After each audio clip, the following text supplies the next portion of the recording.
주 설교를 마치면서 선교의 아버지 윌리엄 캐리 목사님의 그 말씀을 함께 나눴습니다. Expect great things from God, attempt great things for God. 하나님으로부터 위대한 일을 기대하십시오. 하나님을 위하여 위대한 일을 시도하십시오. 여기서 이제 중요한 것은 from God입니다. 내 욕망으로, 내 욕심으로 그런 것을 기대하는 것이 아니라 하나님으로부터입니다. 그리고 또한 그런 위대한 일들을 시도하되 그것이 내 영광이 아니라 누구를 위해서요? 하나님을 위해서, 하나님의 영광을 위해서 할 때 그것이 온전히 하나님이 기뻐하시고 영광 받으실 것입니다. 제가 이 말씀을 다시 언급하는 이유가 있습니다. 제가 지난 월요일에 제가 읽고 있던 책에서 다시 한 번 더 이 문구를 읽게 됐습니다. 여러분들은 이런 일이 발생할 때 어떻게 생각하고 어떻게 여기시는지 잘 모르겠지만 저는 이미 제가 설교를 준비하면서 하나님께서 감동 주셔서 언급했던 그 윌리엄 캐리 선교사님의 그 말씀 제가 여러분과 또 함께 나눴는데 그 말씀을 나눈 다음 날에 이 말씀을 읽게 하신 것은 무엇일까요?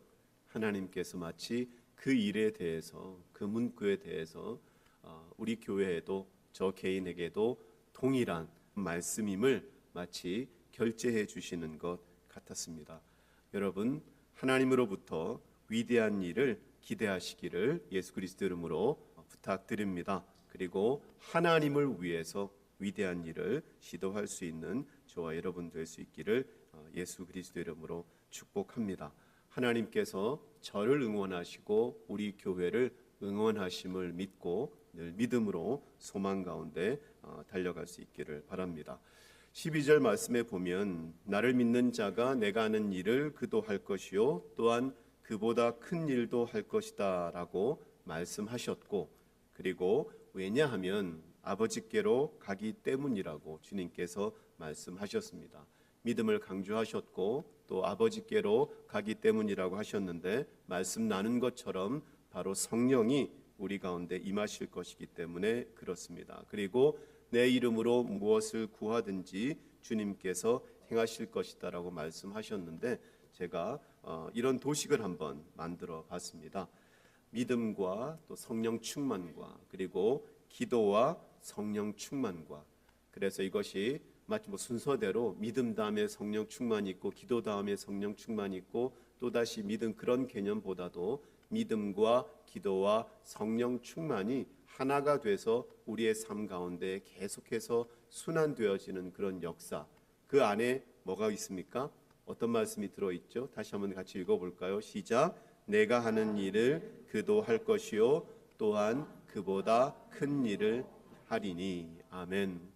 믿음과 성령 충만과 기도 가운데 하나님께서 예수님께서 하셨던 일도 우리로 하여금 할 수 있게 하실 것이고 또 하신 그 일보다도 더 큰 일도 할 수 있을 것이다라고 말씀하시는 것입니다. 제가 이 말씀을 이 어떤 사이클 안에 넣어둔 이유는 우리가 이 사이클 바깥에서 일어났을 때는 그것이 하나님의 일이 될 수도 없고 하나님의 영광을 위한 일도 아니다라는 것입니다.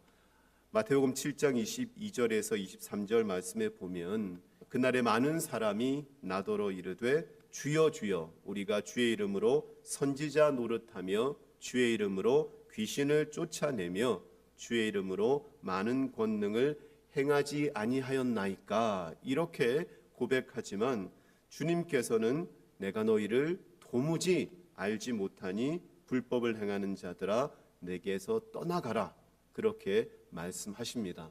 비록 귀신을 쫓아내고 주의 이름으로 하나님의 말씀을 증거하고 권능을 행한다 할지라도 그것이 믿음과 기도와 성령 충만의 그 역사 가운데 일어나는 것이 아니라 그 바깥에서 일어났던 일이라면 그것은 하나님의 일도 아니고 그것은 하나님의 영광이 아니라 자신의 영광을 구하는 일이었기 때문에 주님께서 도무지 알지 못한다라고 말씀하고 있습니다.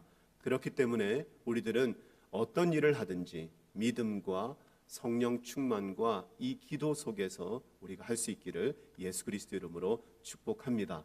그래서 그 일은 우리 인간적인 시각으로 바라볼 때 비록 작은 일일지라도 하나님 편에서 볼 때는 그것이 어마어마한 일들로 발전할 수 있음을 여러분 기억하시고 우리의 하는 모든 일들이 믿음과 성령 충만과 기도 가운데 행할 수 있기를 예수 그리스도 이름으로 부탁드립니다.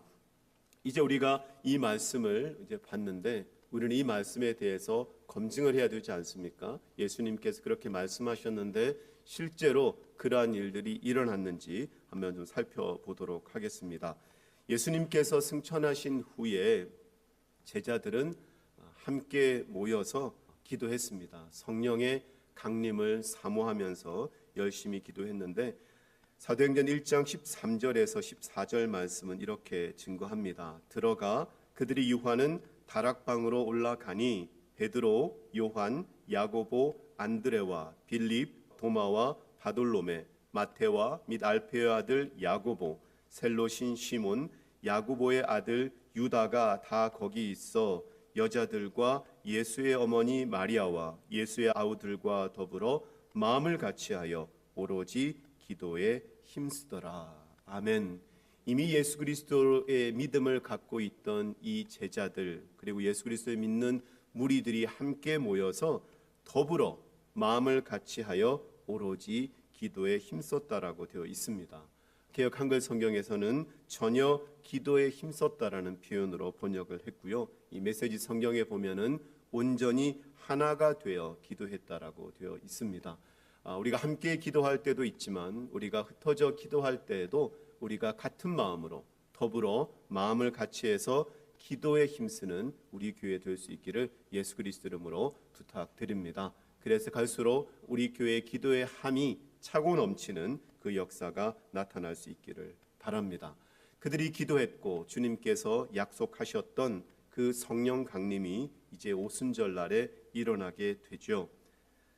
오순절에 성령이 임했을 때 그들은 성령 충만한 가운데에 다른 나라의 언어로 복음을 증거하기 시작합니다. 예수님은 당시의 언어인 아람어를 사용하셨고 또 히브리어도 주님께서 사용하셨는데 그 외의 언어를 사용했다라는 것은 우리가 말씀에서는 찾아보기 힘든데 이 제자들이 이와 같은 일들을 하는 것입니다. 성령이 임하니까 거기에 모였던 사람들이 알아들을 수 있는 각 지역의 그 언어로 그들이 복음을 증거했던 것입니다. 그리고 더 놀라운 것은 베드로가 설교했을 때 일어난 일이죠. 우리 사도행전 2장 41절 말씀을 같이 읽습니다. 그 말을 받은 사람들은 세례를 받음에 이날에 신도의 수가 3,000이나 더하더라. 아멘. 예수님과 함께했던 그 무리들은 온전히 예수 그리스도에 대한 믿음과 예수 그리스도에 대한 온전한 지식이 없었기 때문에 예수님께서 십자가에 못 박히셨을 때는 다 흩어져 버렸습니다.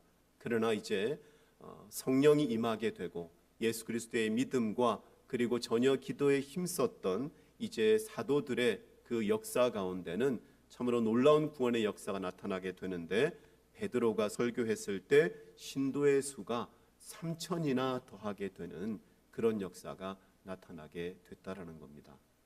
너무 잘하는 말씀이라 전혀 놀랍지도 않고 전혀 신기하지도 않지만 여러분 한번 생각해 보십시오. 제가 설교했는데 갑자기 다음 주에 우리 교회에 3,000명이 온다면 여러분 어떻겠습니까? 기절합니다 이거는. 근데 그와 같은 역사가 하나님께서 허락하시면 저는 늘 믿습니다. 숫자가 중요한 것은 아니지만 하나님의 능력 가운데 하나님의 뜻 가운데 못하실 일은 아무것도 없다. 그렇게 저는 믿습니다. 우리 4장 4절 말씀도 같이 읽을까요? 시작. 말씀을 들은 사람 중에 믿는 자가 많으니 남자의 수가 약 5,000이나 되었더라. 아멘. 이제 사도들이 하나님의 말씀을 복음을 증거했을 때 믿는 자가 많으니 남자의 수가 약 5,000이나 되었더라. 이 정말 놀라운 일 아닙니까? 앞에서는 신도의 수가 3,000이나 더했다고 했는데 여기서는 남자의 수가 5,000입니다.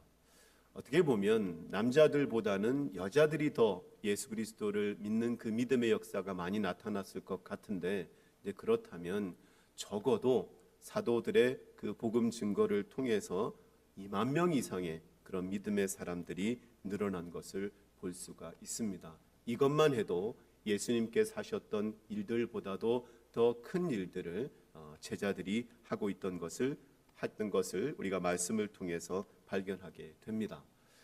그리고 또 사도 바울을 우리가 이야기하지 않을 수가 없죠. 예수 그리스도를 믿는 사람들을 박해하고 죽음에까지 처하게 했던 그 사도 바울이 또 역시 그 일을 하려고 다메섹으로 가는 도중에 환상 중에 부활하신 예수님을 만나게 되죠. 그래서 그는 그의 삶이 180도 바뀌어서 이제 예수 그리스도의 복음을 생명을 걸고 증거하는 그런 믿음의 사도가 되었습니다. 우리가 잘 아는 것처럼 사도 바울은 많은 교회를 개척했고 또 구원의 역사를 이루었는데, 그것뿐만 아니라 놀라운 권능이 그에게서 나왔다라는 겁니다. 우리 사도행전 19장 11절에서 12절 말씀을 같이 읽습니다. 시작. 하나님이 바울의 손으로 놀라운 능력을 행하게 하시니 심지어 사람들이 바울의 몸에서 손수건이나 앞치마를 가져다가 병든 사람에게 얹으면 그 병이 떠나고 악귀도 나가더라. 아멘. 너무 놀랍지 않습니까? 만약에 제가 이 손수건을 누구한테 전달해가지고 우리 교인한테 이렇게 주고는 편찮으신데 좀 기도해 달라 그러면 가서 병이 낫게 되면 이게 얼마나 놀라운 일입니까? 그렇죠? 근데 이 일을 바울이 행한 것 같지만 제가 말씀에 빨갛게 표시한 것처럼 어떻게 되어 있습니까? 하나님께서 행하게 하셨다라는 겁니다. 저는 늘 이런 일이 있을 때마다 강조합니다. 우리들은 사람의 초점을 맞추죠. 야, 사도 바울 대단하다. 야, 사도들 대단하다. 사도 베드로 대단하다. 그러나 그렇게 하게 하신 분은 하나님이시다라는 거죠. 사도 바울도 죽어서 천국에 있고 사도 베드로도 사도들도 천국에 있지만 살아계신 하나님은 지금 이 순간에도 우리와 함께 하십니다. 하나님께서 뜻이 있으시면, 하나님께서 의지가 있으시면 우리들을 통해서 얼마든지 하나님의 놀라운 권능과 구원의 역사를 이루실 줄로 믿으시기를 바랍니다. 그리고 또 이 사도 바울이 또 경험했던 또 특별한 역사는 사도행전 28장 말씀에 보면 사도 바울이 독사에 물리는, 그것도 그냥 독사가 물고 도망한 것이 아니라 사도 바울의 손을 물고는 매달려 있는 그런 상황입니다. 그러면은 독이 엄청 많이 퍼졌겠죠. 그런데 말씀은 증거합니다.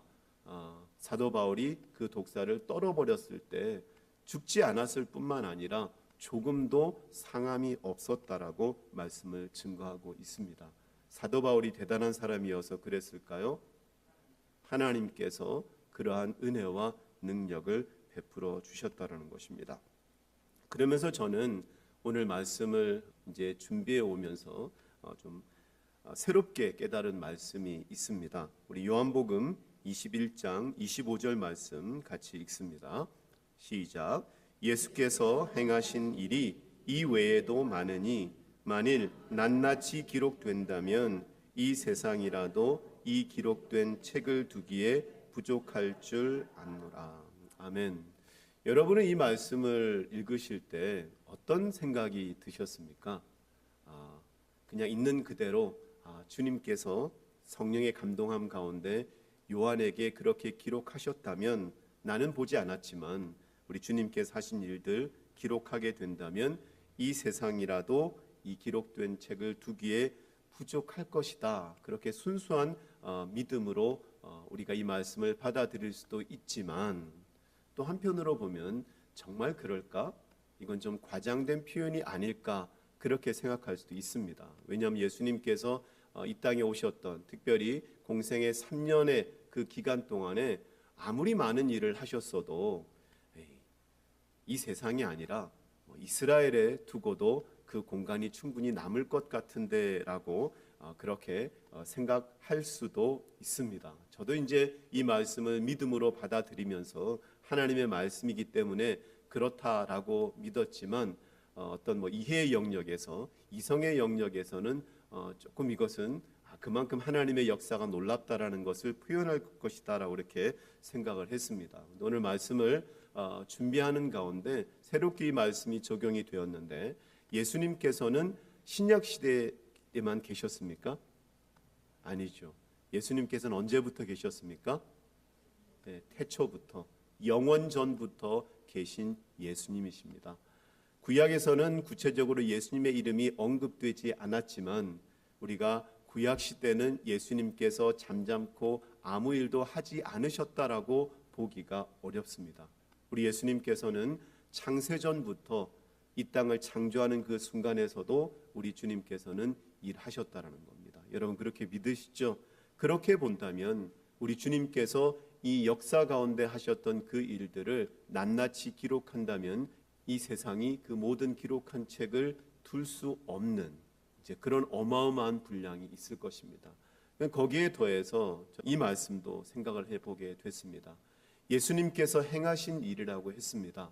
예수님께서 행하신 일, 그 일이 그때로 끝나는 것이 아니라 예수님께서 하셨던 그 십자가 사역을 통해서 벌어졌던 그 놀라운 구원의 역사, 우리가 좀 전에 살펴봤던 3,000명이 신도가 되고 또 남자 5,000명이 믿음의 사람들이 됐던 역사를 어떻게 우리가 사도 베드로가 아니면 사도들이 했던 이야기로만 받아들일 수가 있겠습니까? 그것은 누가 하셨던 일이죠?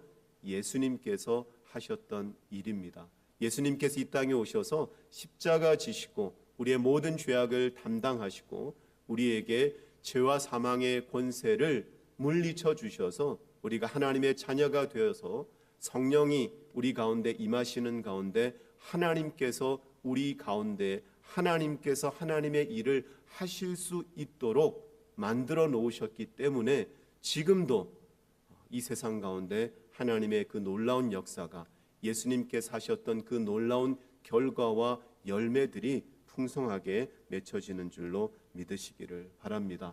그래서 저는 이제부터는 이 말씀을 읽을 때마다 그저 예수님이 하셨던 그 일들을 복음서 안에 아니면은 공생에 그때만 국한할 것이 아니라 구약 시대에도 예수님께서 역사하셨고 이제 신약 시대 이후에도 주님께서 하셨던 그 역사로 말미암아 그 일의 결과들이 그 일의 열매들이 지금도 계속 맺혀져 있기 때문에 이 말씀은 너무나 정확한 말씀이다라고 저는 앞으로 이제 고백하게 될 것입니다.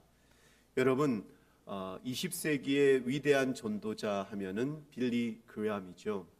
우리가 언제 빌리 그레함 박물관도 한번 함께 가게 될 텐데 1949년 로스앤젤레스 집회를 시작하게 됐고 또 1950년에 빌리 그레함 전도협회를 결성해서 이 빌리 그레함 목사님이 전 세계를 돌아다니면서 2억 명이 넘는 사람에게 복음을 전했다라고 합니다. 또 방송이라든지 그런 어떤 위성이라는 간접 수단을 통해서 본다면은 22억 명이나 되는 그런 사람에게 복음을 전했고 약 300만 명이 그리스도를 영접하게 되는 그런 놀라운 역사를 이룬 것입니다. 빌리 그레함 목사님이 한 것 같지만 그 안에서 누가 하신 겁니까? 하나님께서 그 가운데서 일을 하신 것입니다. 여러분 혹시 이 사진 보신 적이 있습니까? 혹시 기억하십니까? 네. 여기가 어딜까요? 저기 멀리 어떤 건물이 보입니까? 사람들이 모여 있는 곳 외에 오른쪽에 어떤 조그만 건물이 보입니까? 실제로는 큰 건물이겠지만 저기가 여의도 순복음 교회입니다. 이 1973년 5월 30일부터 6월 3일까지 여의도 광장에서 이제 빌리 그레함 목사님 이제 전도 집회를 했었는데 그때 당시에 한경직 목사님께서 사회를 보시고 약 6천 명의 연합 성가대가 찬양으로 영광 돌렸고 51만 명, 약 52만 명 가까운 사람들이 모여서 집회를 했다고 합니다. 이 첫날에는 무려 2만 명이 예수 그리스도를 믿겠다고 결신한 그런 참 놀라운 역사가 1973년 5월 30일에 여의도 광장에서 일어났던 역사입니다. 자, 이제 우리는 이렇게 생각해 볼 수 있습니다. 빌리 그레이엄 목사님이 했다면 우리도 할 수 있다.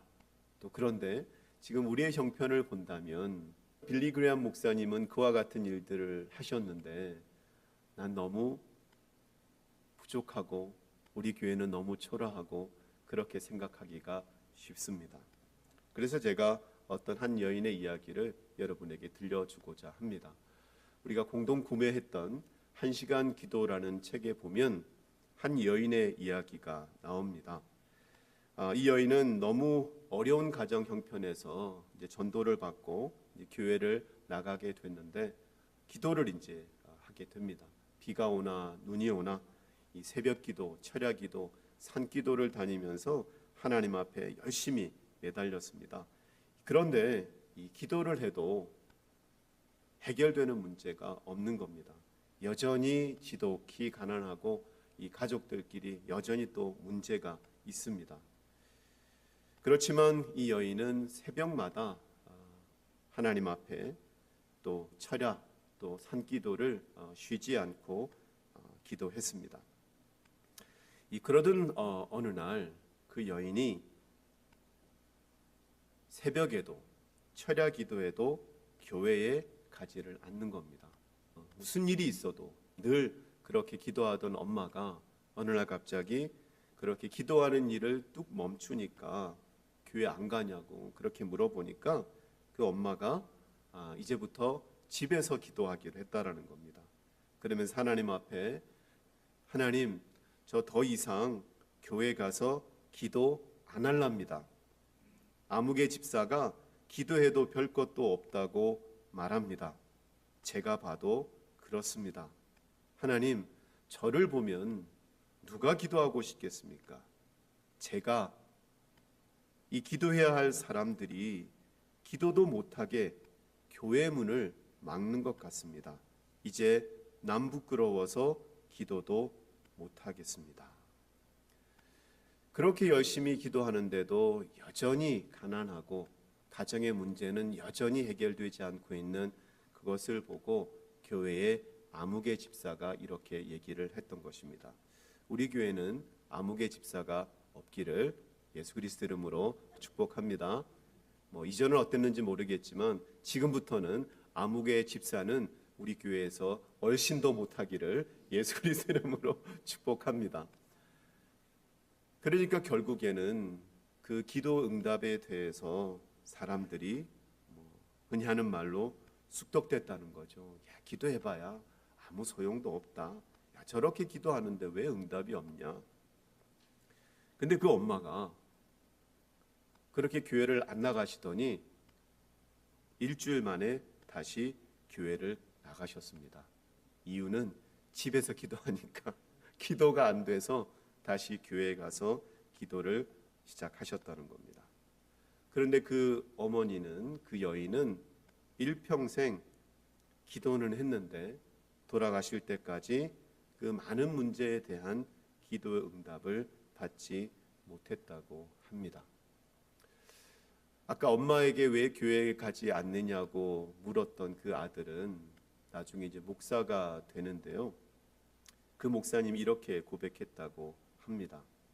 어머니의 기도가 지금 자신의 삶과 목회 가운데 다 이루어지고 있다고 하면서 울먹였다고 합니다.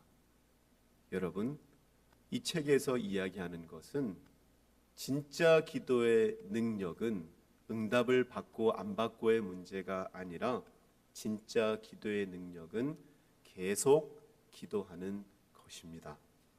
우리 최상훈 목사님의 그 간증을 통해서 여러분 기억하시는지 모르겠습니다. 여러분이 한 기도, 우리가 한 기도 절대로 사라지지 않습니다. 하나님의 때에 하나님의 방법으로 반드시 응답됨을 믿으시기를 바랍니다.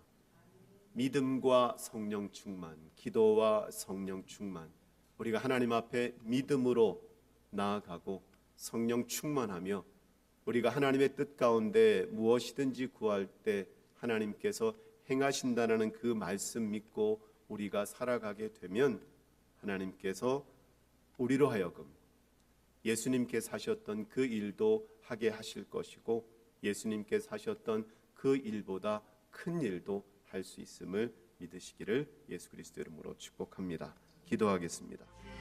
영광